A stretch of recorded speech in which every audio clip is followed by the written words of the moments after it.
এইভাবে শিক্ষা আজ আগুনে পুড়ে ছাই হচ্ছে, আমাদের মতো মানুষই করছে।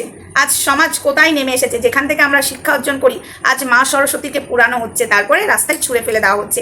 এরা নাকি স্ট্রাগল করে আজকে এই জায়গায় পৌঁছেছে, এরা নাকি সেলিব্রিটি, এদেরকে নাকি সম্মান দেওয়া হয় একদম আমাদের সমাজের বুকে, এদেরকে সম্মান দেয়। আবার ক্যাপশনে লেখে এই দিনটার অপেক্ষায় ছিলাম, কি না মা সরস্বতীকে পুড়িয়ে আর্মির পোশাককে পরে নোংরামো করে আজ সোশ্যাল মিডিয়াতে ভাইরাল হওয়া।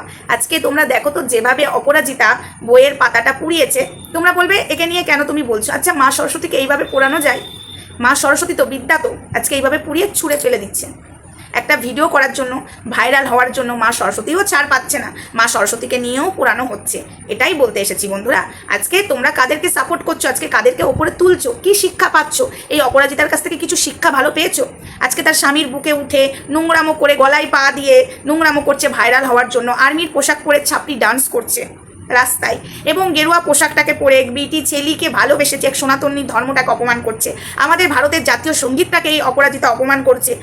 যেভাবে স্কুলের ড্রেস পরে, ঠিক আছে, যেভাবে পেছন দুলিয়ে দুলিয়ে নেচেছে, জাস্ট মেনে নেওয়া যায় না। আজ মা সরস্বতীকে পোড়ানো হচ্ছে, আজ মা সরস্বতী বিদ্যা আগুনে পুড়ে ছাই হচ্ছে। বা কিরে সমাজ, আর এই সমাজের মানুষ একে সাপোর্ট করছে। আজকে সমাজের মানুষরাই তুলেছে, আজকে আমাদের মতো মানুষরাই এদেরকে তুলেছে, তাই এরা বেড়েছে, কিচ্ছু করার নেই। তো যাই হোক, আপাতত এইটুকুই বলার ছিল, নেক্সট ভিডিও নিয়ে আসবো। দেখো, যেটা ভুল সেটা বলার সাহস প্রত্যেকটা মানুষের রাখা উচিত, তাই না? মা সরস্বতী এইভাবে পুড়বে, আমরা তো মেনে নিতে পারি না। চলো, টাটা।